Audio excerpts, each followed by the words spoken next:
Spiderman হলিউডের অন্যতম জনপ্রিয় সুপারহিরো ফ্র্যাঞ্চাইজি। এই সিরিজের প্রথম 3টি সিনেমায় পিটার পার্কার চরিত্রে অভিনয় করেন টোবি ম্যাগুয়ায়ার এবং পরিচালনা করেন বিখ্যাত নির্মাতা স্যাম রাইমি। পরবর্তীতে টম হল্যান্ডের হাত ধরে মার্ভেল সিনেম্যাটিক ইউনিভার্সে নতুন রূপে ফিরে আসে স্পাইডারম্যান।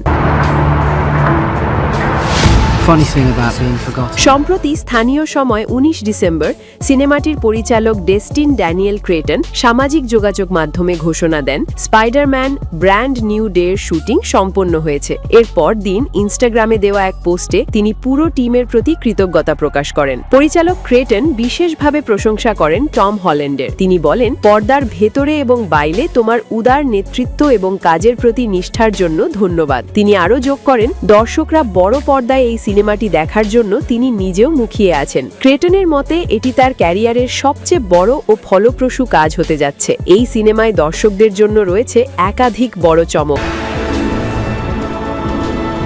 মার্ক রাফালো ফিরছেন হাল্ক চরিত্রে, জন বার্নানথাল থাকছেন দ্য পানিশার হিসেবে, মাইকেল মান্ডো আবারও ফিরছেন স্করপিয়ন চরিত্রে, স্ট্রেঞ্জার থিংস তারকা সেডি সিঙ্ক যুক্ত হয়েছেন নতুন ভূমিকায়। এছাড়া আগের মতোই এমজে চরিত্রে জেন্ডায়া, নেড চরিত্রে জেকব বাটালনকে আবার দেখা যাবে। সিনেমাটির চিত্রনাট্য লিখেছেন ক্রিস ম্যাকেনা ও এরিক সোমার্স। গত অগস্টে সোনি পিকচার্স ও মার্ভেল স্টুডিওস টম হল্যান্ডের নতুন স্পাইডারম্যান স্যুটের ছবি ও ভিডিও প্রকাশ করে, যা ভক্তদের মধ্যে ব্যাপক উত্তেজনা সৃষ্টি করে। সবকিছু ঠিক থাকলে সিনেমাটি স্পাইডারম্যান ব্র্যান্ড নিউ ডে আগামী বছরের 31 জুলাই বিশ্বজুড়ে প্রেক্ষাগারে মুক্তি পাবে।